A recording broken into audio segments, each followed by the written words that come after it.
Hello, everyone. Welcome to another episode here at the MJ SportsCast. I'm joined by Jerry once again. Jerry, how are you doing today?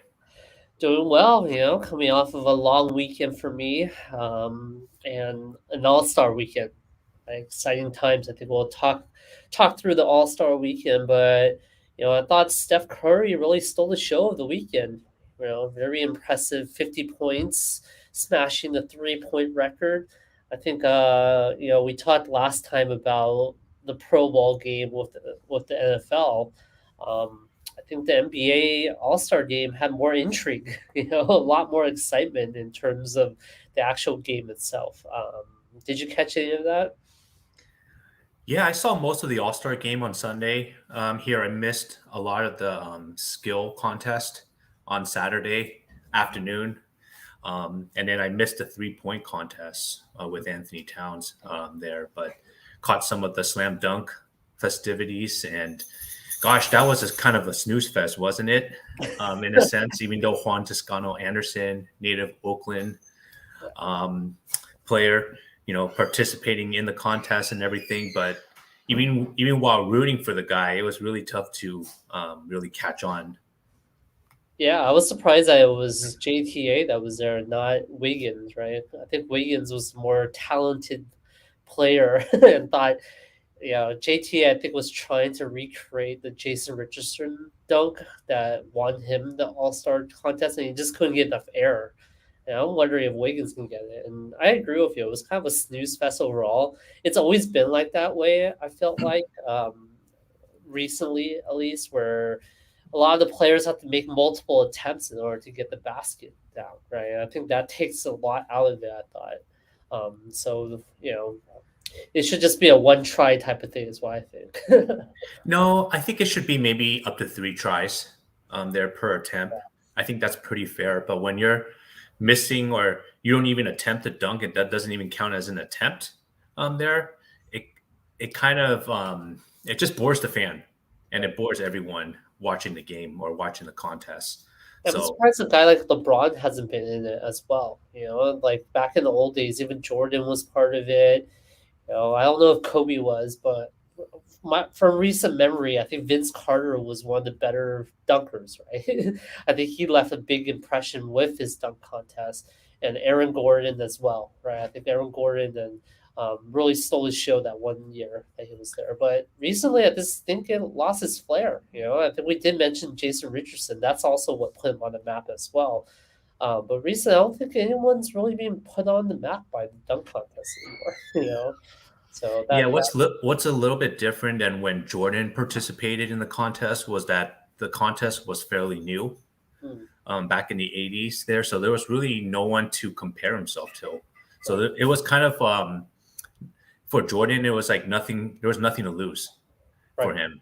While if LeBron does it, he has everything to lose but very little to gain, right? Because if he loses, he's humiliated, and if he wins, well, he's expected to win, right? And he's compared to the all-time greats. And a lot of the dunks and moves, they've already been done in the Mhm. last 20 years here. Right. So originality is really tough to bring it, right? And we just saw lack of creativity from these dunkers too. Yeah, yeah, that's what I thought too. And then I think I was surprised that Curry. I guess I'm not too surprised since Curry's done a 3 point contest a few times now, so he probably opt out this year. And obviously Clay is not 100% yet, so he's not going to participate. But I thought that was pretty good in previous years where Clay and Curry were in the 3 point contest. That added a lot of intrigue. I think not because I'm a Warriors fan, but also we knew those two are the best shooters in the league, right? So that created a lot of intrigue there. And this year we just didn't have that. So Yeah, and then one more thing to add to this, if you really want to attract the biggest stars to participate there and try their best, they're going to have to add a little bit more of a monetary incentive, mm, right? And that's also including like the NFL Pro Bowl too, right? If you want guys to really try, you're going to have to add a lot of money into the pot. And none of these guys are really going to try in an exhibition game and risk being hurt, tear an ACL, and then all of a sudden they're rehabbing, right, for the rest of their right. offseason. So, Do you know how um, much the players get for the Pro Bowl if they win, and how much they lose? You want to take a guess? I don't think it's enough, to be honest with you. Well, do you want to take a guess what it is? Because I have the What is numbers it? in front of me. What is it? It's 150K if you win and 75K if you lose. So See, I don't not think that's gonna make I don't think that's gonna make these athletes get up in the morning there, no right? way, right? For the No average Joe way. like us, that's a lot of money. Yeah. We could definitely use that. But with these athletes there, sometimes they make more in a game than the Pro Bowl reward. So Yeah. Okay. Agreed. Yeah, I absolutely agree with you. It needs to be at least a million, right, to make any type of interest there. So I'm not even sure the NBA All Star Game pays anything. So, so I think that also shows it. But I think this time, no, I think Curry really shelled out, right? I think he had some chip on his shoulder because they booed him when they saw him on All Star Saturday. So that was the motivation factor for him. And he almost broke the record with 52 set by Anthony Davis. But it was interesting because in the fourth quarter, they actually started double teaming him and kind of hard defense on him, and that's kind of rare to see, I think, in an all star game. But they just wanted to be showed up by Curry. And keep in mind, he was on Team LeBron too. Right, and no one was doubling LeBron, and LeBron made a pretty amazing shot to actually win the All Star game. But yeah, what'd you think of Curry's 50-point performance there? I thought it was legendary there. Although a lot of the opponents didn't really guard him the first 3 quarters, so the threes were pretty unguarded for the most part. But to score 50 in any game, especially with a game full of stars like that, it's really impressive here. So it's gonna rank up there as one of Curry's pretty great accomplishments in his career. So you can also see a very motivated Curry can get a lot of things done Yeah, and there. it's good to see that he has shot back, right? Because I think he was slumping a little bit. His confidence was weighing, I think, in the middle of the first half of the season. So it was nice to see that Curry still has it, right? If he needs to turn it on, he can, and hopefully this helps him get, not only boost his confidence for the rest of the season, but maybe an MVP nod if we go further down and start winning more games. Yeah, and also for Curry, I think he's sending a message too to the younger generation that it's still his game, right? Mhm. This is still his league, and he's not going to pass the torch just yet here. And just seeing the top 75 players coming in at halftime there, that really motivated Curry too. Sometimes being around greatness provides a lot of greatness within you there. So it's a combination of seeing all those great players in the past and also seeing guys like John Morant and Trey Young, trying to, step into that role as the next superstar there. But Curry's like, well, you know what? This is still my game, right? And that's why players get very motivated to win an all-star MVP. Jordan was that way there. Kobe was that way. And that's just what greatness is. So something to applaud Curry with this season. Yeah, I think we're really lucky here in the Bay Area to have a player like Curry, to be able to see him in his prime and and have him stay with us throughout his whole career so far. So I think we're really lucky here. I think the Yeah, Warriors really that turned it really around. does say something, right? He may stand as one of the most beloved figures in Bay Area sports, Mhm. maybe since Joe Montana. But even Joe Montana switched teams. Right. Willie Mays even switched teams late in his career.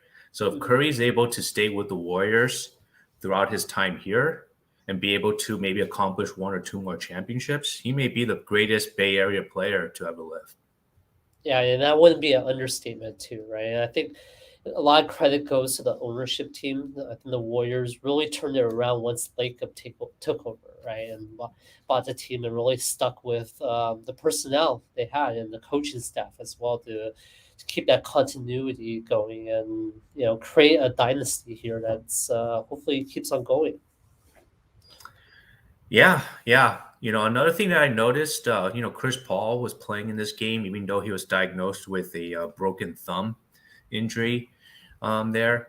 Did you think it was right for Chris Paul to try to play in the All-Star game, even though he was hurt, knowing that his team really needs him down the stretch here, knowing also he's going to be out 6 to 8 weeks. Do you think that that was a good thing for Chris Paul, the player, and for his own team? No, I mean it's the same injury as Jimmy G, and Jimmy G actually only missed 1 week and went out and played, right? So it shows that this injury is kind of no joke. 6 to 8 weeks actually takes us about the playoff time. Um, I thought it was fine that he played in some ways because he knew he was going to get the surgery anyways. In a lot of ways, he wasn't playing hard. It was an all-star game. You're not really doing a lot of defense and a lot of moves. I think he just wanted to get some minutes in this game and be around greatness, like you said, right? Like other players who are good. So I was Mhm. actually fine with it. But I guess a bigger question for me is with Chris Paul out, does that change, the Phoenix Suns' rest of season dynamic now? Does it give the Warriors a chance to take that number one seed? I'm leaning towards no in some ways because I'm looking at the rest of the schedule for Phoenix. But it would be kind of nice if the Warriors can string together some wins when, Draymond Green comes back and be able to take that seed and be able to, play a team that isn't as good, and be able to get that higher seeding. What are your thoughts on that? Yeah, I'm not sure if the Chris Paul injury is going to enable the Warriors to pass the Suns here. I think the Warriors, their biggest issue is maintaining that second seed there and not trying to fall below the third seed because they really went on a huge kind of a losing streak in a sense, right before the All-Star break here. And the kind their depth is really taking a toll because we mentioned Draymond's out here, Andre Iguodala is out, and they just have a lot of players coming in and out of the lineup. So it's going to be pretty challenging for them to kind of keep their health and maintain like the top three status. So I don't think they're really going to. I don't think they're going to reach the Suns level. I'm just hoping that they can kind of At maintain least the top bypass. three Yeah. seed and maybe get at least like a round or two of home court advantage in the playoffs. Yeah, you make a good point because the Grizzlies are 1.5 games back from the Warriors versus the Warriors are 6.5 points behind the Suns, right? So yeah, you Yeah. make a really good point there. And I think the rest of our schedule isn't that great either, right? We have a lot of teams that are going to be good, like the Bucks. We're playing the Bucks. We're playing the Nuggets again. Playing the Lakers again. So we are playing the Suns again too on a one-on-one matchup. So it's gonna be a little bit tougher, I think, for the rest of the season. But I think we do have a few teams that aren't as good, right? Like the Kings we play, and then Orlando, and a few other teams like that. That I think we have an upper hand on. So we'll see. We'll see how it goes, and I hope, yeah, like Iguodala. I'm not sure if he's coming back until the playoffs, and I think truthfully, that's when we need them more, right? There, but it'll be good to get at least Draymond back so that he can get some minutes in before the playoff push. So, Yeah, the league gave the Warriors a pretty easy schedule in the beginning there, and that kind of enabled the Warriors to have a hot start. mhm. So it kind of gives them a little bit of leeway, but it also kind of maybe gave them kind of wrong perception of themselves, right? Like Mm. they thought that maybe they're like the top seed of the West, but in reality, they maybe played a very easy schedule there, and now you know reality is kind of setting in. So I'm going to be very curious to see how they will compete against some of the top five, top six teams in the NBA. Yep, I agree. I agree. And they were number one for a while, right? So it's kind of interesting how on the one-on-one matchups with the Suns that we're able to pull through, but then the Suns has kept that consistency up and kept the health up, right? That's where the Warriors falter. So we'll see. I think at full capacity, we can get Wiseman back, get Draymond back, and we can get Iguodala back. I think this team can beat anybody, right? Especially with Clay back in the mix. It's gonna be exciting times once that time comes. So we'll see. Yeah, off-season news with football. It's been a little bit slow here, but it looks like the Niners will, they will keep Trey Lance as their number one quarterback. It looks like, right? unless Well, there's we'll any new. see. The Tom Brady news is starting to heat up even more, and then also the Aaron Rodgers rumors are heating up because it sounds like Aaron Rodgers might be announcing his retirement or a trade. Not sure yet, but he's supposed to go on Maybe ESPN. Maybe Aaron Rodgers wants to do the retirement thing and then like kind of take a break until the beginning of the season and just come back to any team he wants, right? Like Yeah, that would be kind of the ideal situation for yeah, him. he's supposed to be on Pat McCaffrey's show, I guess, this week, right, to do an interview. A lot of people are saying that's where he's going to announce his retirement. You know? So I don't think things are going well in terms of conversations with the Packers. And it was interesting how the odds came out for where Aaron Rodgers will land after, if he were to leave the Packers. And the Niners are actually favored to get him. So that's kind of an interesting note. Don't think it'll happen. I still agree with you that Trey Lance is probably going to be the starter, but it's just interesting that off season there's a lot of talk about the 49ers QB situation, even though we gave up so many picks to get Lance. So Yeah, it's going to be interesting off season. I think the Niners have plenty of draft picks to stock up on their defense, and I think that's going to be their main priority. There is the defensive line, some secondary help here, and also some offensive line help. That's gonna be something the Niners will look into. But once the draft approaches, I'm sure we'll talk a little bit more about their positional needs there right. and who they're projected to draft in this upcoming draft as well. Yeah, and the good news is this is a pretty deep draft for offensive line. Actually, the Yeah. first two of the top three picks are going to be offensive linemen, right? I think there was a kid from Bama, kid from North Carolina that are projected to go 1 and 3, right? So it's going to be a really deep draft. I think even in the second or third round, you're still going to find a pretty good guard or pretty good right tackle there. So we should be excited about that. That at least there's the chance for that. So if we're going to trade up to get a second round pick, we probably could get a pretty good offensive lineman and create some depth there. So Yeah, they have plenty of draft picks, and also with the Jimmy Garoppolo, trade that's coming up most likely in March or so. We're going to probably get at least a third or fourth round pick on top of that, and with John Lynch, you just never know if he's going to package some draft picks to move up to. So it's going to be a pretty exciting draft. I like where the Niners are at here. They got stars at some key positions, and we just kind of have to fill that in with some guys from college or even some free agents here. One guy I think the Niners are really pursuing lately is cornerback Stephen Gilmore. Here, does he have anything left? He's 31 years old. Here, he kind of reminds me of one guy we know that we signed Josh last Norman, season. Josh Norman was 34. Formerly with the So Panthers, former Super Bowl winner with the Patriots. Here, gosh, man, I mean, it feels like trying to get these 31, 32-year-old cornerbacks. It's a trend nowadays. But do you like it, or do you think that it's something the Niners should pursue? I mean, you can't go wrong with, it's only up, I guess, from Josh Norman. But no, I don't think they're going to do it. I think we're going to stick with Thomas and probably Verrett's coming back, right? I think that's a hope at least to give him another 1 year contract to prove that he still has it left. I don't think any team wants to touch Verrett right now. So I think that could be a team that, we could get a player back, right? So I don't think Gilmore's going anywhere. He probably command a lot in terms of his salary as well. Being 31, he's probably in his second contract or third contract. And that's gonna be some money, right? So, and we have a comment from What's Up G. Hey, it's Tuesday, 2222222. Yeah, I know. I think a lot of people are talking about that on social media as well.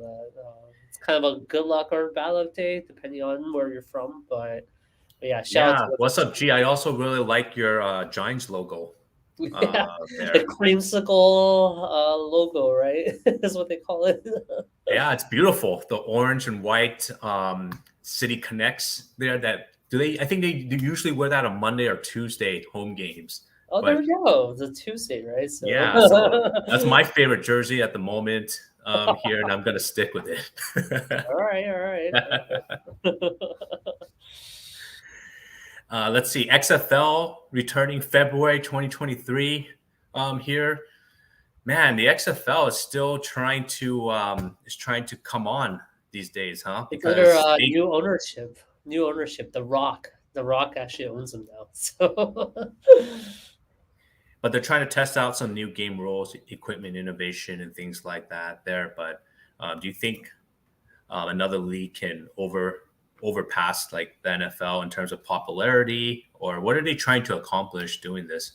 I think they're trying to create like kind of a minor league system, right? They're trying to get players who aren't gonna make it in the NFL, right? There's a few people from the XFL that went to the NFL and became backups, right? Like PJ Tucker is a guy that I always turn to because he was a starting quarterback for Texas for the XFL and became a backup in Carolina or Houston, right? I think it was his backup in Houston, Texans. So Mm-hmm. that's a guy that translated pretty well.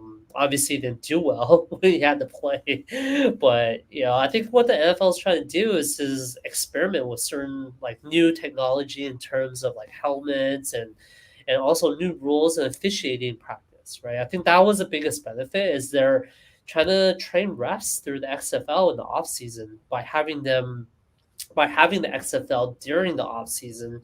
So basically, after the Super Bowl, before the draft is where the season's supposed to start, and it's going to be a pretty condensed season, right? And by doing that, they're trying to have refs get early practice or early training on the rules. And I think that can only help the league in the long run, right? And having the innovation and having those game rules being tested out before the actual game, I think is a good thing. It keeps the integrity of the main league, and XFL is a project they can work on. Yeah, I agree.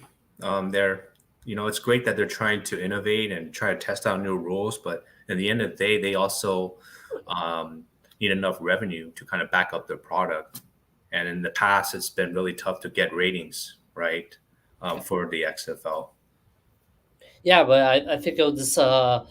I think you're right. I don't think they're trying to go for ratings, and that's why they're kind of partnering with the NFL instead of trying to compete with the NFL, which I Yeah, thought was an excellent move. Right? There's no way you're going to overtake the NFL, so might as well join them and get some revenue streams from them by having them influence your league, right? And be able to loan out players for you guys, right? So I think a lot of the practice players will be playing on the XFL team and try to make rosters, right?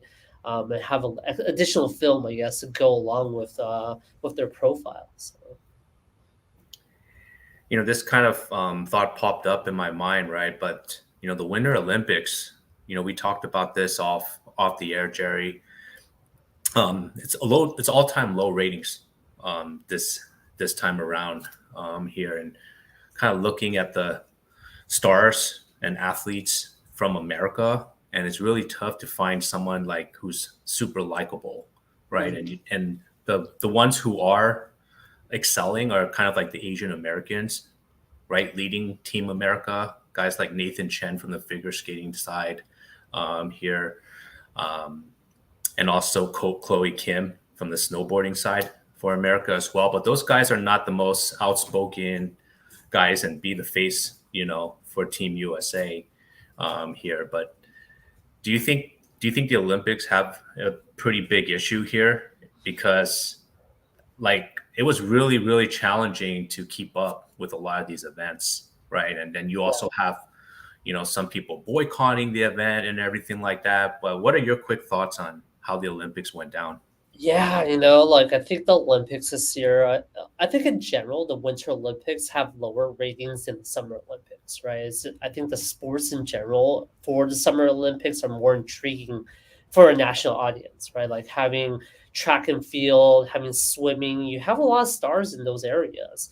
I think the Winter Olympics was falling in ratings even before this one, and that's why Mhm. they added the X Games to the Olympics and try to generate more stars there, right? Because the X Games wasn't always a part of the Olympics. And you have guys like the Flying Tomato, right, who are the stars of the show that are near retirement. He even announced that this is his last Olympics. So I think there was a lot of politics involved. One, I think the Russian scandal with the steroid stuff, I think put another damper in there and was allowed to compete, right? So I think the IOC is a little bit corrupted in the sense where they can be influenced by a dictatorship or a country like Russia, right? Because they generate a lot of revenue from Russia, so they're catering to them. And I Yeah. think there's also a lot of human rights issues with China and COVID and creating that COVID bubble with the athletes. And you're hearing a lot of news about food not being available to the athletes. They have food that looks crap. Looks like the stuff from Firefest or something. And we actually have some comments. So I think you just brought up a topic that's generating some interest, I think. So What's Up G says Olympics were low ratings, but a lot of people hated on Eileen Gu being a traitor. And then Winter Olympics may be extinct with global warming since they have to go to man-made snow. Hard to find places with actual snow. Yeah, that was crazy. Did you see that picture where they showed the slope in China where there's like nuclear plants all over the place on the side? Did you ever Yeah. see that picture? That was crazy, right? So I Yeah. do agree with you, was FG. I think the stuff with Eileen Gu is pretty crazy too. I mean, it's a girl from Stanford. Mom went to Stanford. She's from the Bay Area, and she's gonna go to school at Stanford. But she competed with the China team, and which is a very controversial move, right? And a lot of people are questioning her citizenship, calling her a traitor, things like that. Personally, I don't think she should have done that, right? Like, obviously, if you're born in the U.S., why aren't you competing for the U.S. team? You know what I mean? So it's I don't know, man. I think a lot of that stuff is putting a bad mark on the Olympics itself. And I think that's contributing to the low ratings as well. So there's a lot to it. I don't know. What are your thoughts? I've been going on Do you know a lot. why Eileen Gu decided to compete for China there? Her reasons were very vague. Mainly, I think it's because she has a big following in China on a social media platform and all that stuff. And there's a big market, right? A lot of athletes like LeBron and John Cena all cater to China because of the demographic. There's like millions of people there. So I think it was a financial decision that she decided to go there. And keep in mind, she's 18 years old, and I think her mom has a big influence on her career as well. And Mhm. possibly her mom is the money manager that wanted her to do this, right? So, Yeah, I think it's controversial, but isn't it really up to the athlete on where they decide to yeah. compete for? I Here, think any other? it's a little bit different here, right? Because I think China had a few hockey players that were from the U.S. that competed. Mainly, they did it because they couldn't make the U.S. team, right? I think the difference with Eileen Gu is obviously she's a gold medalist. I think she won 2 gold medals, and she still decided to compete for the China team. So it's not like she couldn't make the U.S. team. I think she just had some financial reasons possibly, right? And that's what made it controversial. So and I think Jeannie Liu said the food looks good, but the food was bad for the quarantine hotels. Yeah, no, I agree. I think the U.S. knew about this, and notoriously was always bad. They actually brought their own food, right? Hmm. So they didn't depend on the IOC, which I thought was crap. The IOC should have took care of the athletes when they're there. So and then What's Up G says her mom is from Beijing and her mom lived in San Francisco. Yeah, so I think that's where the national pride maybe came in from that side, right? And then Gina Liu says she's super well spoken. I think she made her choice. If you can make money, why not? Especially her mom from China. So it's not like she doesn't have any ties there. Yeah, no, I agree she has ties there. It was just interesting and weird that she was competing there, right? And I guess we lost 2 gold medals. I think a lot of people are kind of bitter about that too, because I think we finished fourth overall actually in gold medals. We would have finished third if she had competed for us. So and then What's Up G says Becky Hamlin played for Russia and may become the first female NBA coach. Nothing is said about that. Interesting. I didn't hear about that. Did you hear about that part? No, no, I didn't really know that Becky Hammond played for Russia, to be honest with you. Yeah, Here, so that's crazy though. That's interesting. I think people should talk about that, right? I don't know. I don't know what the criteria is for IOC. Obviously, you can go cross country if you have any type of ties with any country. It's just interesting. I think all this stuff, I guess, end of the day, it's why I think the Olympics was low ratings. To your point, is there's a lot of controversy surrounding it that outweighed performance, right? Like outstanding performance and actual athletic stardom. Like people were more interested in the sideshow almost than the actual Olympic Games, and I think that's why the ratings went down. And a lot of people didn't want to deal with it anymore. So Yeah, I think also it could be a combination of people not really enjoying the sports that they're watching from the Winter Games hmm, here, and just a lack of stardom. To be honest with you, I think you really need to fall in love with the characters in these within this 2 week period, and it's really tough for Americans to really follow through with that. yeah, and as a shout out, like you said, the Asian Americans really stepped up in these Olympic Games, which not it's very rare, right? You don't have a lot of sports where Asian Americans are dominating. So I give a lot of credit to the Asian Americans that did win gold or even just even medal, right? I think was impressive in my mind, and I do support those athletes. It's just not my type of game. And what's up, G says, why isn't basketball in the Winter Olympics? Oh, it's because the NBA is going on, right? You're not going to get players play in the Winter Olympics, I think, if the season's still going. So But that isn't basketball a summer Olympic game yeah, as well here? So, I think what's a G's point is can you generate interest by having basketball in the Winter Olympics?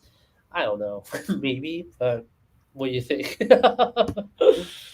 well, I think hockey was supposed to be that sport to generate interest there, but it just hasn't happened, right? Until like professional USA players, are all on board to playing the Winter Olympics. It's just really tough to follow. Like, and I think that's just the general theme of why the ratings are so low, you Right. know. So, And what's up, G says basketball's played in the winter. Yeah, that's true, but I think people still think it's a winter sport or summer sport, though, right? Baseball is played in the summer. Yep, it is. Okay, all right. So with MLB here, spring maybe in training baseball. should be going on right now, but the lockout has continued. It looks like there's a self-imposed deadline for February 28th, which is coming up in about 6 days from now here. But it looks like both parties are very far apart in their negotiation talks here. What are your quick thoughts of when the league will be back? Because as time goes on, then the start of the regular season is going to be pushed back even further here. So, do you think they're going to make a decision, within a month or so? And Well, what they do were you? supposed to make it this week, right? According to this deadline, the league is meeting all week to try to work something out. I think they're trying to make that deadline, but this has been dragging on for way too long. I think spring training is supposed to start already. Everyone should be in Arizona right now, but they're not. So I don't know. I'm not that confident. It sounds like there's a lot of nickel and diming. I think the league is trying to do here, right? The union wants 150 million spread across 150 arbitrage, pre-art players, right, for the first 8 picks. But the league just wants to do a 20 million for 3 players bonus pool for the first 4 picks. So that's pretty far apart to me. I don't know why the league has to make such a big deal of this when they're making so much money. So and was it G makes a good point. Deadline for this week is only to have a full 162 game season. Oh, I see. So if they don't get anything by the 28th, it's a condensed season. It seems like. So you think I don't know. I'm not feeling confident. How about you, Mike? As our Yeah, it's going to baseball be tough expert. here, but the less games they play, that's less money into the owners' pockets, right?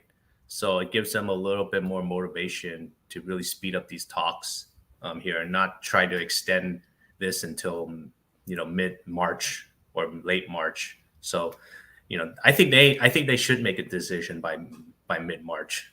That's more than enough time. Yeah. Yeah, they should, right? At the very least, I think hopefully, fingers crossed this week. We'll see how it goes, but Yeah. not looking good so far. All right. Let's move on to our picks for the week. Yeah, we only have one. It's game on Thursday because it was All Star Week, so they had a extended break, and not the full lines out yet. So we're only gonna pick the spread here for this game, not the over under. But the Warriors are playing at Portland, playing the Blazers. They are favored at 6.5 points. Over under is not out, so we won't pick over under. Who do you have, Mike? 6.5 Warriors. Okay. And this is at Portland here. Oh, gosh. I think the Warriors will try to come out stronger in this second half. I think Curry will be rejuvenated from his All Star game appearance there. So I'm going to pick the Warriors here at 6.5, just because I think the Warriors are kind of ashamed at how they ended that first half, especially losing a buzzer beater against the Nuggets there. So Blazers will be without CJ McCollum because he was traded not too long ago. So I'm going to pick the Warriors 6.5 here. What do you think? Yeah, even with CJ there, the Warriors kind of own the Blazers, right? I think there's always been, especially in Portland, where it's kind of a short travel. I think they kind of also own that arena in some ways. Yeah. Fan base isn't that strong there. A lot of old timers, I think, are there, but overall, still haven't breached the championship in quite a long time. So I think there's going to be a lot of Warrior fans actually attend that game. Oh, 6.5 is tough though. That is a big spread, right? And yeah, I think you're right. I think the second half though, the Warriors have to step it up, right? They have to dominate in games like this. So for the sake of the Warriors, I would say I'll go with the Warriors -6.5. All right. Let's go through our shout outs. Yep, shout out to What's Up G and Jeannie Liu. We did get our YouTube channel back, so please click subscribe on YouTube so we can get our following back on there. But you can search for the MJ SportsCast or the Yang and Tang Show. We're on there. Gonna try and make our show more consistent on every Tuesday around this time, and so we'll be live streaming from YouTube as well. So make sure to tell your friends. And if you're watching us on Facebook, see if you can subscribe on YouTube instead and give us those likes. We're trying to bring back that channel. And I guess shout out to What's Up G from there, as well as Jeannie Liu on Facebook. So thank you for the comments. I think your Olympics, comment really generated a lot of controversy and interest. I think it's a hot topic of the week, especially with the closing ceremony on Sunday. I think a lot of people didn't even watch the closing ceremony. I heard that was one of the lowest rated ceremonies as well. But yeah, that was interesting though. That was an interesting discussion. Yeah, I've been trying to hold off on talking about it. And, I just couldn't hold off anymore, Jerry. I just had Well, to this bring is it your up. last chance, right? If we talk about it next week, it would have been a memory that's already, non-existent memory, I guess. Is what I was trying to say. So it's Yeah. I'm wondering like some of these other sports, right? Like hockey.